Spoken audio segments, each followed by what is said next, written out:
I have this. All right, can you guys see something here? Yep, Yay or I can nay? see it. Yep, looks But good, Eric. is it in the preview mode or is it in the regular like play mode or whatever? It's in the editing mode. Now it's in the full screen mode. Perfect. All there right. you go. Good. All right. So yeah, thank you everybody. Appreciate the opportunity to come talk here about the CIP. And I did it a little different this year because the CIP, as you will see a little bit later, it can be a boring topic. So I thought, I can't remember if we the last time at one of my previous presentations, if I kind of just gave an overview of what the Office of the City Engineer actually does. So I know the CIP is the one, and helping to execute that is the one that ACEC is generally most interested in, but my small but mighty group does a lot of different things. So we thought we would go over some of just the overall city engineer's office. So generally, the city engineer's office is responsible for overseeing the city's 5-year. It is now $7.7 billion. Before pandemic, we were just going to be at 8 billion. The coronavirus took a little bit bite out of that, and we were about 7 billion last year, but we're starting to trend back up. So it's in the preliminary budget, it is 7.7 going forward for the next 5 years. The groups that I'll talk about here just real briefly is, the Office of the City Engineer, I do oversee basically 6 different groups: the Central Records Group, Environmental, Labor Compliance, Procurement, the Vertical Project Management Team, and the Development Coordination Team. And then if that wasn't enough, we also are a major part of the SBE, the Small Business Enterprise Program that the city runs. So as Chuck mentioned, I have been doing this for a while.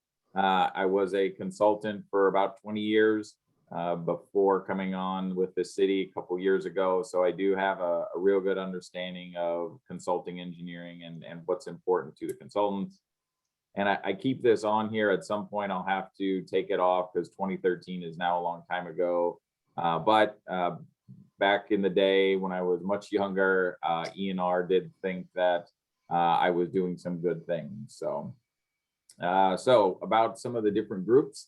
So the environmental group, and this is in kind of no particular order, just kind of how the slides fell. So environmental services have a group that works here within the streets department that helps. And I will say all of the groups that I have, aside from the development coordination team, are citywide functions. So we have an environmental services group that helps with verifying that the city projects are complying with NEPA. On any of our own facilities, we're making sure that our lead and asbestos are being either, of course, assessed, that we don't have any of those in our facilities. But then when we do, we mitigate that and we take care of it as our facilities are being upgraded and modified as we're doing our tenant improvements. And we help to review environmental assessments on our project. So that's on any federally funded and sometimes non-federally funded project.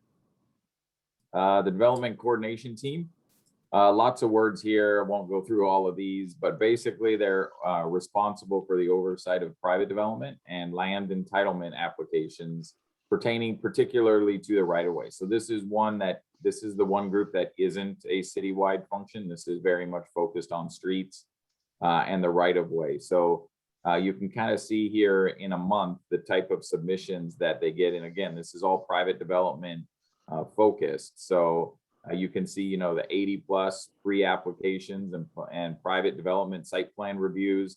Those have a 1-week turnaround.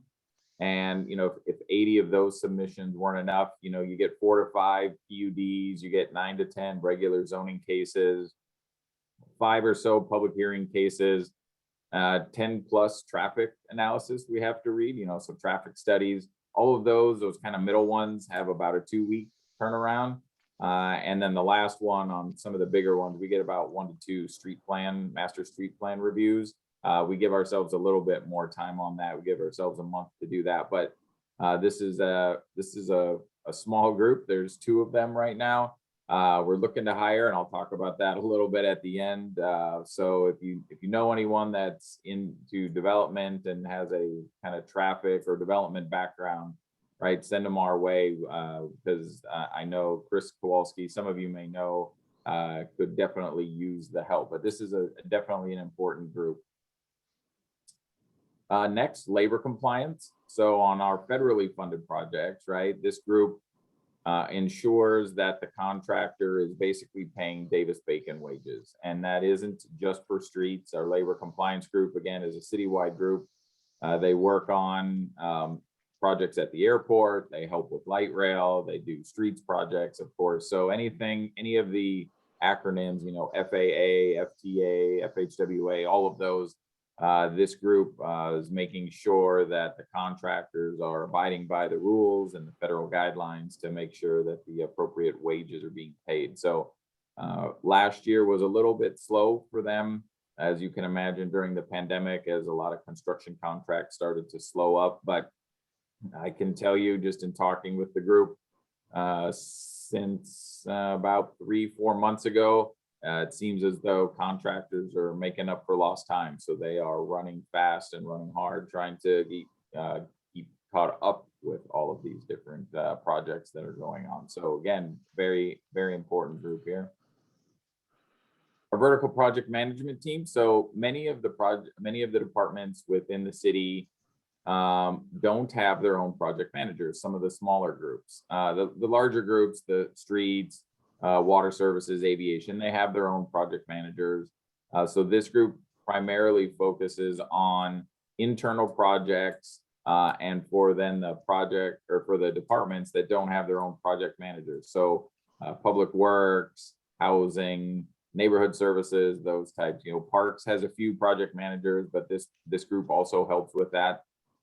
They provide a lot of the overall PM function. So even in some of the groups that do have project managers, those project managers within the departments are very focused on their departmental goals and not necessarily all the other stuff that comes with, project management, the contracts and invoicings and those types of things. So the vertical project, the VPM group, as we call them, they help with a lot of the tenant improvements at all of the different facilities. So a little fun fact is the city engineer, just by the role, is the engineer of record of all of the facilities. So, and that ranges from City Hall and even the arena, because the arena is owned by the city, all the way to libraries and senior centers and any city owned and maintained building.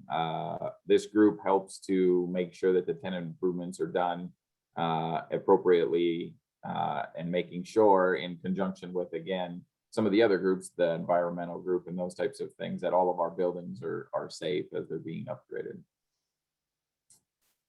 Central records. So as you can imagine, for the 5th largest city in the country, we create some documents, and we create a lot of different records, and those records are all subject to public records requests. Well, this group is responsible for maintaining all the CIP project files and for handling all the public records requests. So, when you as consultants are submitting invoices or submitting your design plans or specs or even emails associated with your projects, this group is responsible to document and make sure that all of those are available with the transparency that is necessary when you work for a public agency. So this group is super busy all the time.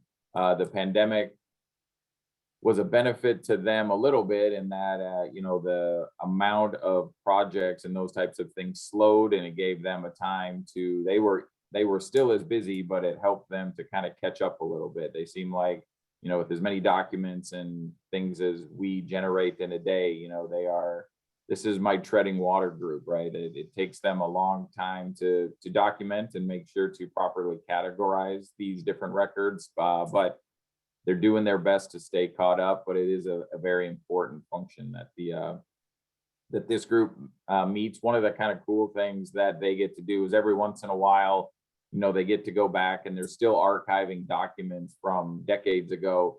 every once in a while, Beth Benning, who's the manager of this group, will send me a document just because she thinks, she's like, oh, you might be interested in this. And she'll send me an old plan set from, 1935 or something, when they were, the old city hall, which is just a couple, well, it isn't anymore, but it was just a couple miles from here. But she'll send something like, oh, look, when they finally got, their first, parking stalls or whatever, right? And to be able to see kind of the old plans, it's kind of neat to have that. But all of that information, that's what this group does.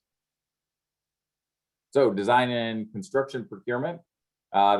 This is the one that kind of gets the most attention. This is the group that helps to support all the different areas and all the different CIPs, whether it's water, aviation, streets, parks, any CIP funded project starts with the DCP, the Design Construction Procurement Group. So we do adhere to Title 34 state statute, and the city has our own administrative regulation, 3.25, that helps kind of set up the framework and the roadmap of how we do these different procurements. One thing to note is that we don't procure goods and services. We have a whole other group, and most departments have these other groups that do that's the AR 310. So it's the city's administrative regulation 3.1. That's the procurement that, where they buy paper clips and desks and computers and those types of things. So we are purely focused on construction, either on the design and or the actual physical construction.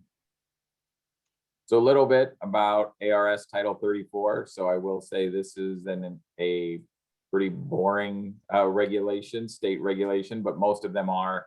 But this is a really important one. So if you haven't kind of looked through this, no need to go through and read it word for word. I've already done that. So if you have any specific questions about it, you could go ahead and reach out, but it would be good to get, it's a good kind of framework to let you guys know kind of where some of the different rules come from. The one thing, that we will talk about here is that it does allow, or it does authorize us. This is the state law that authorizes us, the city or any city or agency, local agency, to conduct any of the different procurement types, right? And we'll talk about that on the next slide a little bit about the different procurement types. But the one thing to mention here is that it does specifically exclude routine maintenance. So this is purely for construction or design. So there are, and I'll talk about it here in a minute, there are different thresholds that we have to follow, but routine maintenance is excluded from that, which is an important thing as we talk about which projects go out for solicitation and which ones don't. The Title 34 and AR 3.25 for this group, does lay out the rules and procedures for technical registrants. That's you guys, and also on the construction side. The self-perform limits, this one's important as we are looking at projects and deciding again which ones go out. So the first two, the buildings and structures and the horizontal infrastructure, that was set, or the framework for these numbers were set back in 1994, 1995.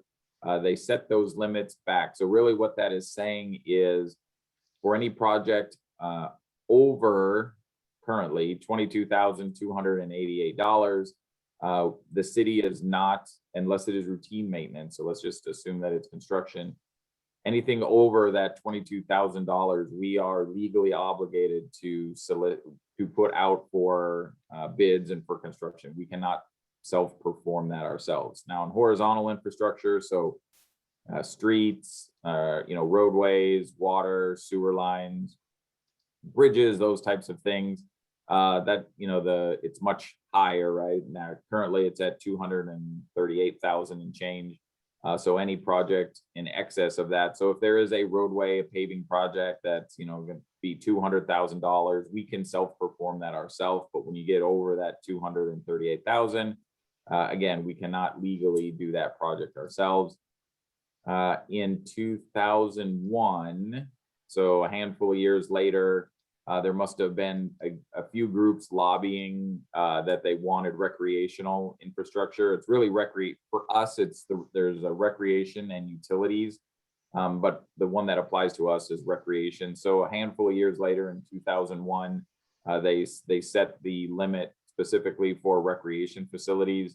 At that same time, they also did talk about utilities, but that's more for SRP and APS and Southwest Gas and those guys. So we don't worry about that one too much.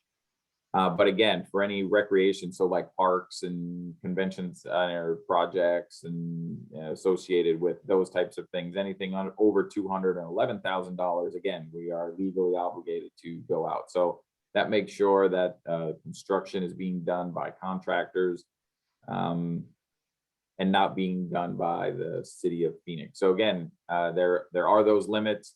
They are adjusted every year. Every year I get a memo from the state, from the Department of Revenue, telling me what the factors are, and I use those factors to determine what the new limits would be.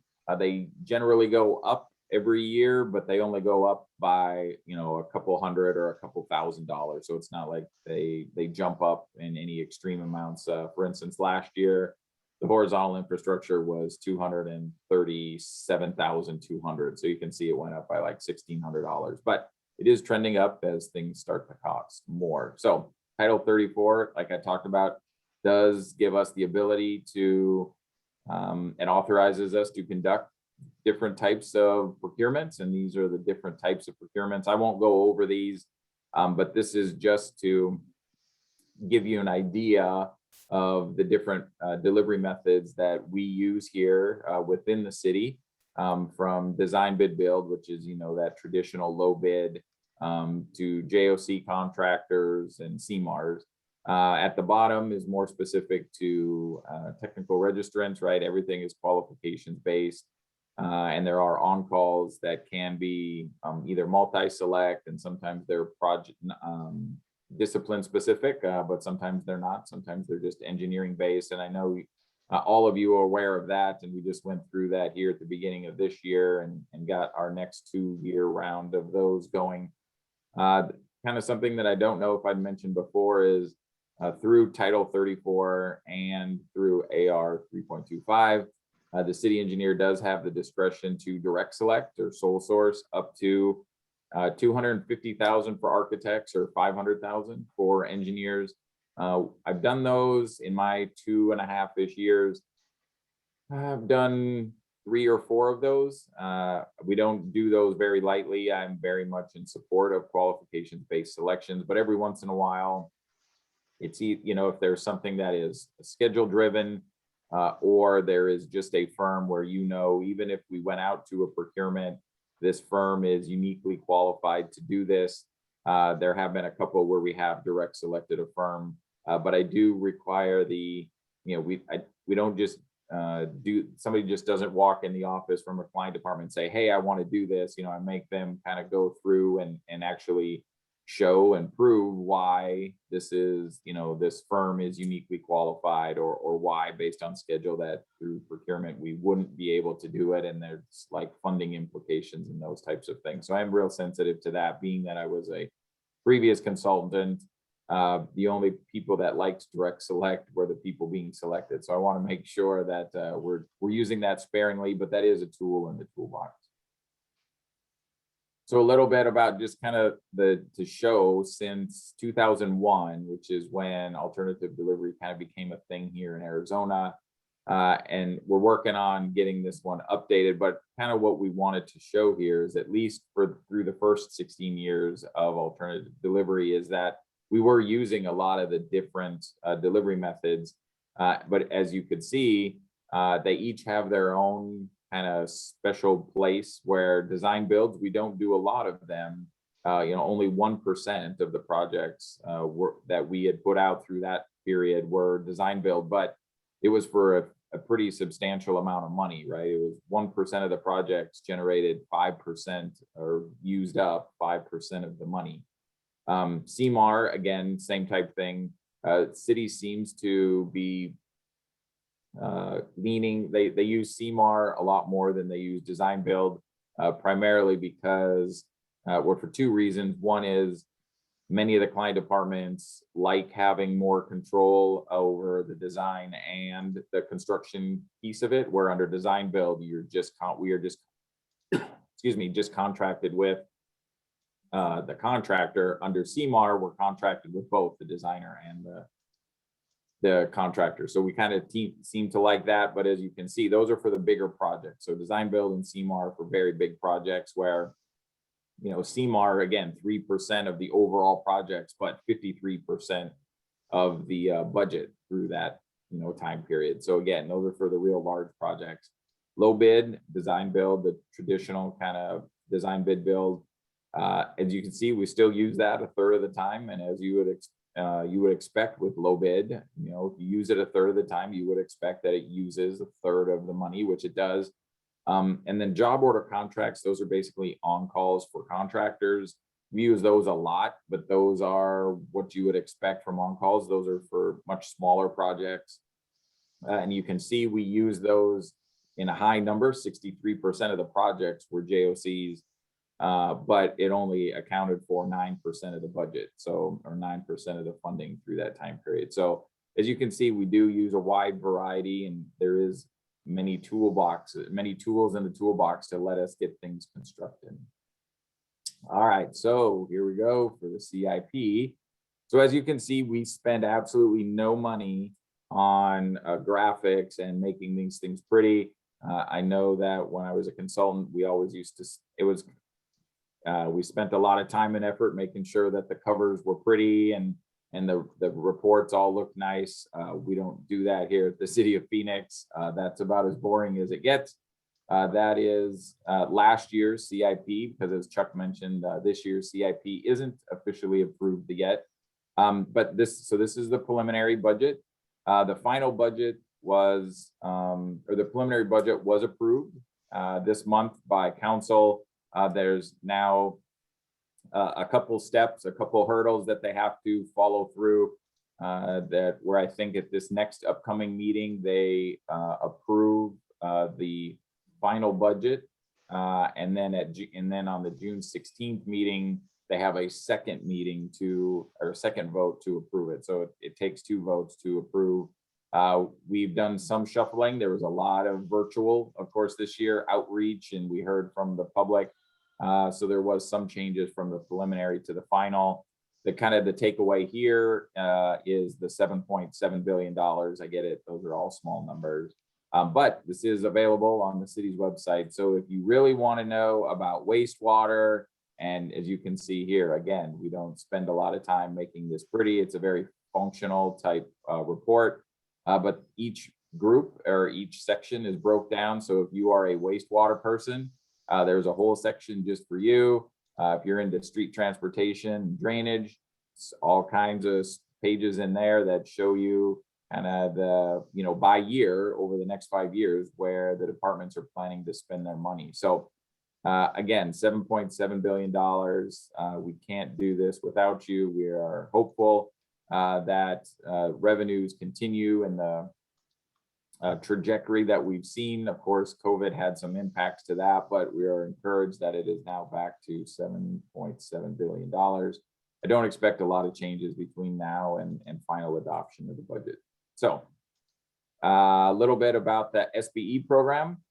So as the city engineer, I am a member of the SBE subcommittee.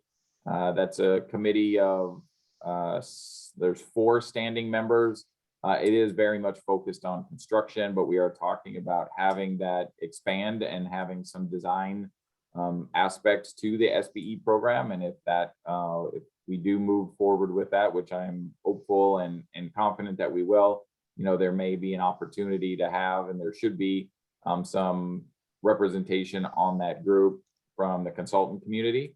But right now there are 4 standing members. There's the city engineer, there's the EOD, Equal Opportunity Director, and then there's a representative from AGC and from the Association of Minority Contractors. We meet quarterly. It was a little bit more last year as we were going through and making some modifications to the code that were associated with this program. But really the city engineers role in this is because we have because we issue and execute all the contracts for construction, we help to establish the goals for the various projects. So either through getting a GMP, depending on the stage of the project, if we can get the GMP, a preliminary GMP from the contractor, that is preferred, but a lot of times we do it based on opinions of probable cost from the different technical registrants, and we will look at the number of SBEs available in a group, in a particular group, let's say traffic control or concrete, rebar, those types of things. And then we will establish a goal. And then our our design and construction procurement team, the procurement group, will then, whatever that goal is, put it in a contract, and then the contractor that is their goal that they have been tasked with achieving. And then we hand it over to EOD, and EOD will work a lot with the contractor during compliance and during the actual construction to make sure they are complying. Generally, the city engineer doesn't get involved after construction starts unless the contractor is having trouble complying, and then we have meetings and we can provide them with some positive encouragement to start following the program a little bit more. The SBE program is very important to the mayor and council, so we take this kind of responsibility very seriously. A few things here about, and just some data of the SBEs, and you can see that we do spend quite a bit of money. So right now, of all open contracts, so this could be from 5-6 years ago all the way up to ones that were just opened last week, there's about $3.4 billion worth of open contracts.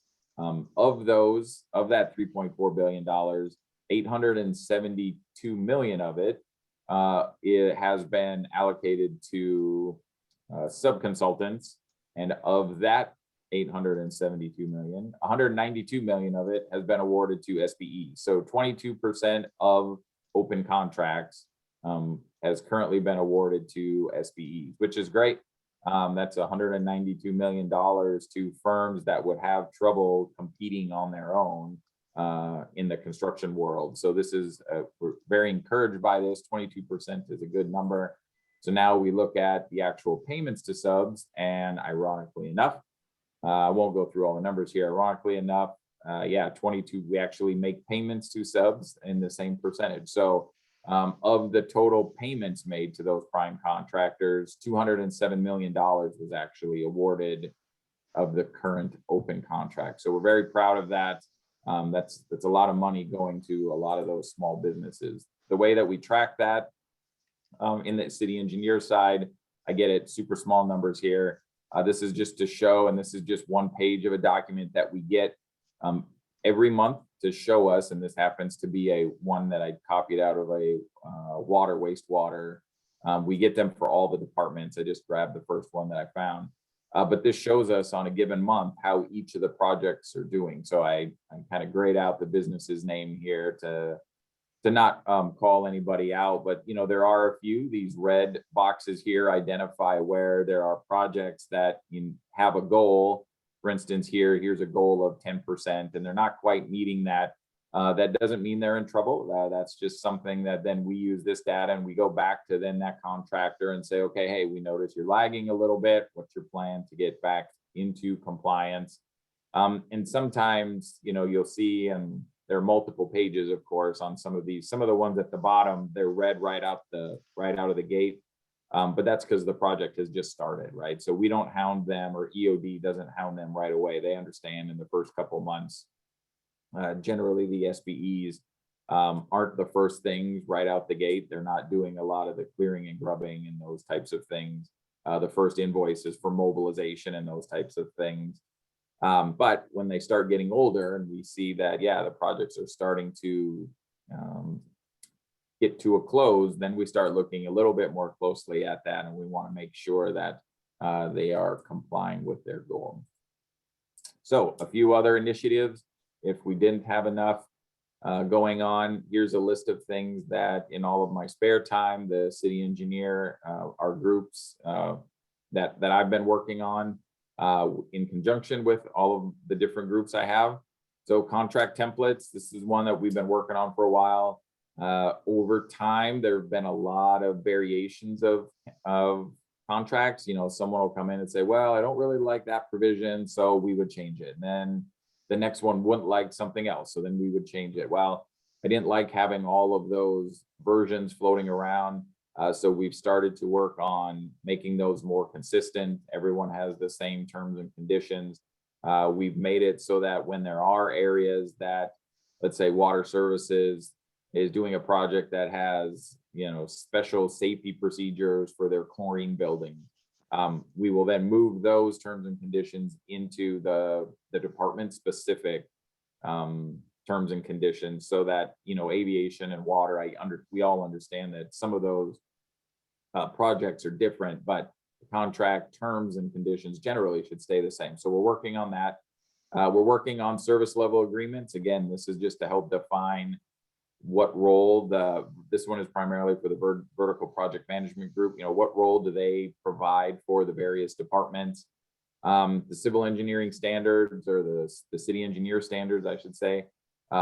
This is just helping to provide some framework, and there are a lot of them. And this, at some point when we get done with these, I could give a presentation just on these. This is just about the procedures and policies and procedures that we here in the city engineer's office want all the client departments to follow.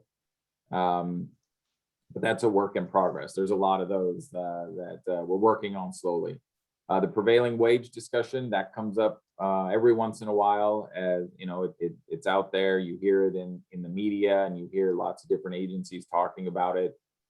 There was a vote last fall to have, there's the thing here at the city called the 8-hour rule. If council wants a department, in this case, or a function head like the city engineer, to work on something that isn't part of our normal job duties, they need to get council approval to have us do that. So if they want us to really research a prevailing wage and what that would mean for the city and what impacts that would have, if they feel as though that initiative or that new task would take more than 8 hours worth of work, they need to get overall council approval. And that's just a way to prevent council districts from kind of hijacking any, not just the city engineer, but any function head kind of running down a rabbit hole, right? So if it's a small thing and we can take care of it, of course we do that. But if it's a larger thing like prevailing wage, that would take mayor and council approval.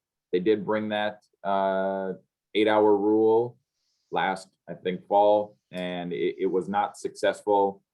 They brought it up again at the next meeting, and it was not successful again. They brought it up in a different way.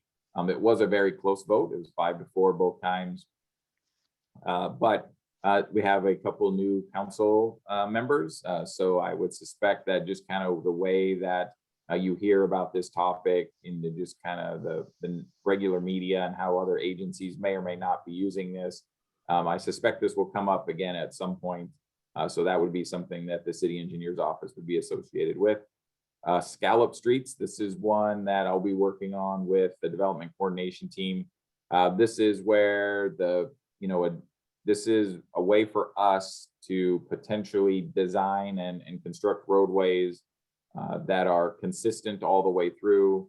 Like, let's say Dobbins Road is a good example, where as development kind of hopscotches around, of course, the developments are responsible for their own frontage, but if they aren't developing sequentially, which they never do, the roadways kind of go in and out, right? It goes from the full A section down to the half street and then back to the full section. So we're looking at a way to just improve the road and be able to find a way to get reimbursed for that later.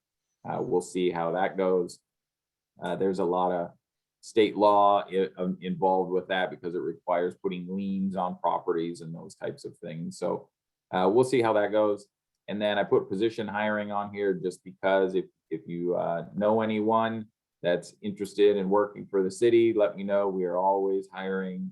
And I know this, I'm not supposed to be saying that because you all work for other firms, but I'll put that out there. I'd be remiss if I didn't say that. So without further ado, right, I've now stalled you just long enough, 34 minutes. You had to listen to me talk before we start going through the actual kind of, all right, here are some of the projects that are coming up in the near future, we will say. So on the water services side, on the wastewater side, there are security improvement designs at many of the facilities that will be coming out for design, manhole warranty inspections, relief sewer design, lift station rehabilitation. So lots of water or lots of sewer projects that will be coming out this year. And don't worry, everyone, I will provide this slideshow that you don't have to take pictures of the screen or feverishly write these down. So on the water services side, on water side, concrete rehab program, that's for their tanks and those types of things. There's tanks and reservoirs. There's also the steel tank program. And then, of course, there's always the area bounded by the water main replacements. A lot of money of this year is planned to be spent on facilities, so at the treatment plants and making sure that those are all up to par. So lots of, again, projects with water and wastewater. That's one of our bigger client departments. They put out a big, if I were to go back, I didn't really point it out, but between the two of them, of the $7.7 billion, they're about $3 billion of it. So water and wastewater is a big part of the overall CIP. All right, transit. They are up to their eyeballs in light rail right now. So aside from light rail, the various segments of light rail that are going on, there is some discussion about the Levine Park and Ride coming out this year. We did talk about this one last year when I gave the presentation, but obviously that was delayed. But they're hopeful that will come out for design this year. Parks, again, some kind of pent up projects here that didn't proceed last year based on funding and all the uncertainty with revenues. So they have a lot of projects here, lots of undeveloped park sites, new neighborhood parks, 3 of them there, Little Canyon Park renovation, some other park improvements at Desert Horizon, some restroom improvements and replacements at Roadrunner Park. And then just at the bottom there is kind of the catch-all is the construction of parking lots and drainage at any of our park facilities. So again, lots of pent-up kind of projects there that didn't get designed last year. Street transportation. This is a pretty good list. It's actually, as I was putting it together, I was surprised by this list because I know that a lot of the funding for streets is still being occupied with the accelerated pavement maintenance program, but we are now in year 3 of that, which then as I thought a little bit more about it, I thought, okay, well, that makes sense. If we're in year 3 of the accelerated pavement maintenance, it's time to start doing design so that, a year and a half, when it's time to put the procurement out, we're ready to go with construction of these kind of 2 years from now. So here's the list of kind of what we foresee coming up on this from the street transportation department. I won't read through all of those. The one kind of note is the 35th Avenue. This is the design that the one at the bottom. That's the one that goes along with the build grant that we were awarded. So when we put that one out, that's a pretty large project. It would be complex. Obviously that will go out through an RFP. So be on the RFQ, I'm sorry. So be on the lookout for that. Last 2 slides are all about aviation. This one is probably the most kind of pent up demand. Almost nothing happened over the pandemic out at Sky Harbor, Deer Valley or Goodyear. So now it is a lot of catch up going on. Revenues are coming back. Sky Harbor is seeing a lot of traffic. So we have many projects here on the aviation side. This first page here, these projects are all related to Sky Harbor. And then we'll go to this page here. First 2 are at Sky Harbor, and then the bottom 4 there, 2 at Deer Valley and 2 at Goodyear. So again, no need to feverishly write those down. I'll share the presentation and Justin and Chuck and Amerigo can send it out or put it on their website so you guys can see those later. So with that, we've got time to answer any questions you guys may have. I'll stop sharing somehow.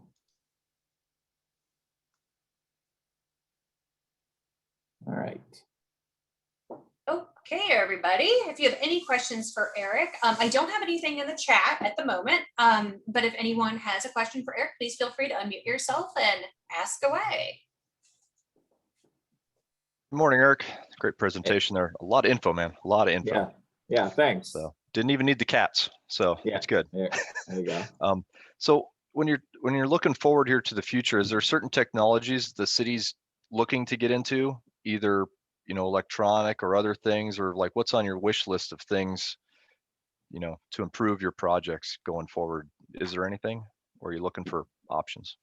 Yeah, so on the project management side, so we have some antiquated is a kind word. We have some antiquated technologies and processes here on the actual technology side that we are looking to replace. We're going out. There's a procurement that we'll be putting out now. It's not a not a Title 34 procurement, right? Because it's more of a goods and service. But we are putting out a RFQ no, it's an RFP actually, because it's got a price component. So we're going to put out an RFP to replace that system. I know the individual, and that would just help our overall project managers be able to have all of this information all in one place. It will help central records. It will really help all of my groups particularly, but it will help the client departments as well. As far as technology for any of the projects, I know as every day something new comes out, right, on the technology side. And I know our traffic services group in the streets department is always looking at kind of gee whiz things for traffic signal coordination and ITS and all of those types of things. So of course the traffic services group looks at that. I know aviation is doing pilot projects of new technology out at the airport. A lot of it is on the operations side, right? The side that the public doesn't see as far as, baggage handling and those types of things. So I know that they are looking at a few things out there, but no, generally, right, a lot of the construction that we do is kind of that tried and true, right? Like paving, concrete, rebar type of a thing. So, but yeah, as far as particular technology, we are working on our own kind of for project management, and then the client departments work specifically on any technology that they may want. Okay, great, thanks. Yep. Thanks, Eric. I do have a question here in the chat. Eric, is there any update on the potential UPRR trench project adjacent to Sky Harbor? So that's actually a project that I'm actually interested in. So the cool part, I will say, is being the city engineer, is I get to kind of pick and choose the projects that I'm a part of. And that is definitely one of the projects I'm interested to be a part of. I mean, nothing cooler than putting a train underground at an airport, right? That's kind of awesome. So yeah, so the one thing that we're kind of looking at with UPRR project, we've been in negotiations with UPRR about what we can and can't do with their facilities as we are trying to put that underground and make some space. With Jim Bennett retiring and Chad coming in as the new director, we're giving Chad some time to get caught up with camp and all of the projects that the master plan had in it. So right now, the trench project, I would say, is just on pause. It's not on hold per se from a funding standpoint. It's mostly on pause just because we're allowing the new director some time to figure out what his priorities are and what kind of his vision is going forward.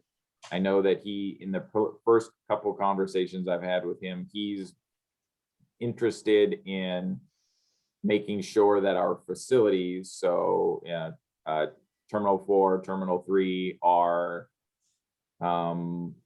significantly squared away before we start taking on huge projects like UPRR types of things. So it is moving forward. We are still having discussions with UPRR. It is, my experience in the past was mostly with FHWA. On the highway side, so it's kind of fun to be in a room with the FAA people and the FRA, so the railroad and the airport people. You get them together. Generally, those two groups don't talk very often, so it's kind of fun to see those two groups kind of interact. But no, so the UPRR, that the project is still in the camp. It's still planned to move forward at some point. We're just giving we're allowing the new director some time to find out what his priorities are for the department going forward. So, but that's a good question. Hey, Eric, it's Chuck. I have a, Hey, Chuck. sorry, I'm talking at the same time. Is there another question, Amerigo or Justin? No, there are no more questions in the chat at this time. Okay. I have a question, Eric, on the CIP, it goes 1.74, 1.72, 1.46, 1.38, and it goes down. So can you talk about what's driving that CIP down? And is there any hope or intention that if revenues go up in the next 5 years that CIP will jump up, or is that we want it to go down? Or can you talk a little bit about that? Yeah, so the trick with the CIP is it's not a wish list, right?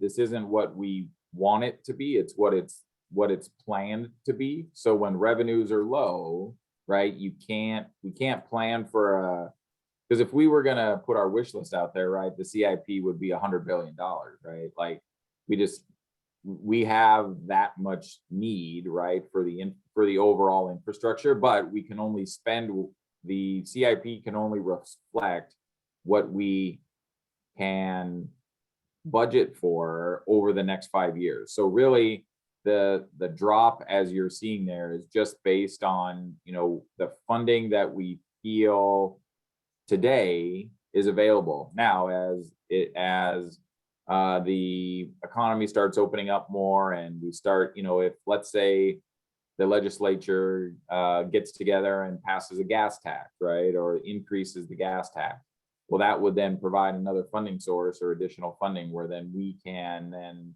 program for that in the future years. So, and of course, right, as you see it, and most times the CIP starts that way, right, with a higher number and tends to trickle off at the end. That's intentional in that we're trying to front load it, right, because we want the projects to happen sooner than later. So we're kind of borrowing from future years to be able to do projects now. Now that doesn't mean that the CIP will be, I would be surprised if future years, now that's, knock on wood that the pandemic doesn't come back or there isn't a new one or, something else catastrophic that happens. But generally that's how the CIPs are funded, is that you front load it because we need the infrastructure now. And then next year when we reevaluate the next 5-year period, right, more money will be pulled forward in 22, 23, and then it tapers off at the end. So it's really just a function of, we have $7 billion, or we anticipate $7 billion worth of CIP over the next 5 years. That's just how it breaks down, but we do like it front loaded, right? Because then we can start doing the project sooner than later. Good, thank you. The other question I have is related to the federal infrastructure bill. Have you guys been meeting with the federal representatives on wish list items for City of Phoenix? We do. We meet with them quite frequently. We have plenty of great relationships. We have previous mayors that are now in the ability to, either at the state or federal level, to help with finding us appropriations and those types of things, right? Earmarks and those types of things. Generally, those projects, though, when we talk with those representatives, those are the bigger type projects that we're talking about. That's like UPRR or Broadway curb, which isn't a city project, but it's those types of big projects, right, that you talk with them about. You don't go to Stanton and ask him about hey, we want to replace a water line down on Baseline Road. That's we save the big ones for those. So like Sonoran Desert Drive, those are ones that we talk with MAG and our kind of congressional representatives about. But yeah, no, we talk with them. We make sure that they know that our needs exceed our current budget, and just like everyone. But yeah, no, we make sure that they hear the types of things that are important to us on the project side, for sure. Is there any discussion in those about, let's say, some of those projects get taken out of the CIP and become federally funded through the new infrastructure bill? are there replacement? Do you just move up the 2022 projects, or is there any Yeah. kind of bullpen of projects that you're looking at? Yeah, so if we were to be fortunate enough to find some money in the infrastructure bill or to be included in that, then yeah, right, we would take that out of the CIP. Well, we would take a portion of it, right? There's always a match, right? But the big bulk of that work, let's say it was a $100 million job, and we had to keep, we had some appropriation, but the match was 20%. It would still stay in the CIP for that $20 million. But yeah, then the other 80 would become available to be used on a different project somewhere else. And just because we publish, so we publish a 5-year rolling kind of 5-year CIP, but we do a 10-year planning horizon here for all of the departments. So now I will say years 6 through 10 are somewhat fuzzy, because we focus on the first 5. Well, we focus on the first 6 years. So that the outer years, but we do know there are projects out there and we do know what comes next. So when we do next year's CIP, it's not like we start all over. We do kind of keep a running total of about 10 years going. So no, if a project were to be funded through a different mechanism and not, have to be as heavily CIP funded, no, there's a huge list of projects sitting behind it, right, that we could utilize that money for and have to pull forward. Great, thank you. That's all I had. Thanks. Okay. Are there any other questions for Eric? Actually, I have a question, or actually, I guess it's kind of a question and a comment. So Eric, ACEC has obviously tried to be as engaged as possible with the city of Phoenix in terms of supporting you. We're also taking a very active role with MAG, looking forward to the Prop 400 extension. Fingers crossed, maybe expansion.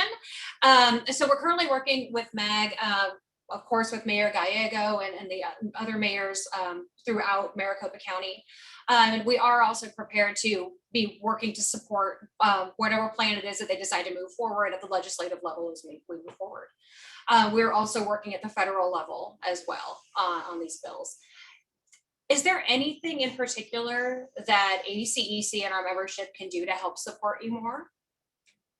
Yeah, no, so you guys, I will say, you guys have been extremely supportive of all of the different initiatives that we do. The one in particular that was kind of closest to me was when I was interim water director and they were going through the revenue increase. I mean, you guys were, right there and being able to provide your support and provide letters of support and those types of things, which were very helpful with mayor and council to see that support.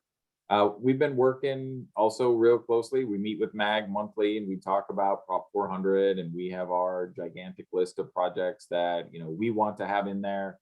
But we are cognizant that we aren't the only agency that wants projects and those types of things, right? So we want to be, we want to get our fair share, but we want it to be the fair share, right? We don't want to take more than we should. We understand that all of our sister cities out here, and I talk with a lot of the other city engineers or public works directors as that are in the other agencies, and of course they have all their needs as well.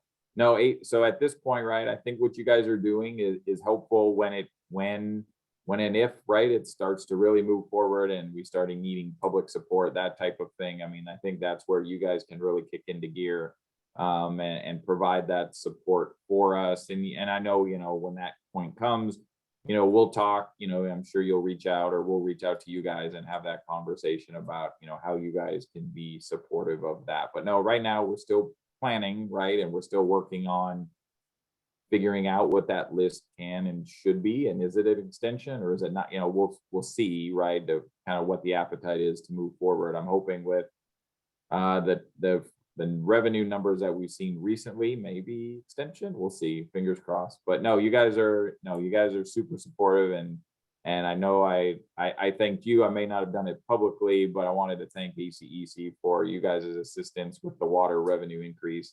I know that the Water Services Department still talk to them quite a bit. I know they were happy to have the revenue increase go through, and your support was a big part of that. Well, thank you, Eric. And, we'll definitely be in touch as always. But if there is anything in particular that comes up that, we might be in our direct periphery, please be sure to reach out and let us know so that we can mobilize our members on your behalf. Absolutely. All right. Any further questions for Eric? All right, Eric, you're very thorough. Chuck, do you want to close this out? Yeah, let me, I quick want to make a PAC speech here, just quick. So I'm going to share my screen. And so for those of you that aren't aware of the PAC, the National ACEC has a political action committee and ACEC Arizona. So our goal for the national, sorry about the scrolling around, is 20,352. We are getting closer to our goal, but we still need help. And this year is really important because of the infrastructure plan. So we really want to make our donation. And I think this year our donation to PAC will go further with the infrastructure plan. So please, if you can, this is on the ACEC homepage. It is, if you scroll down, this is the ACEC homepage. You scroll down here, this is our sweepstakes. So a $25 entry gets your $25 per entry. You can win 1,000, 500, or $250. So I just wanted to make that little plug for PAC, and that's all. And we are going to summer break for the City of Phoenix liaison. Since we're at the end of the month, we take the end of June and the end of July off, but we're back in August. So we will be back the 4th Tuesday of August with Public Works. That's all I have. So thank you all for attending. And please donate to PAC. Thank you to Scott Sales for already donating. Very much appreciated. Thank you, Scott. All right, that's all we have. So thank you all for coming, and great job, Eric. We really appreciate everything you do for the city and ACEC. So thank you very much. Thanks, Eric. Thanks, everyone. Have a great rest of the week. Thank you. Happy Memorial Day.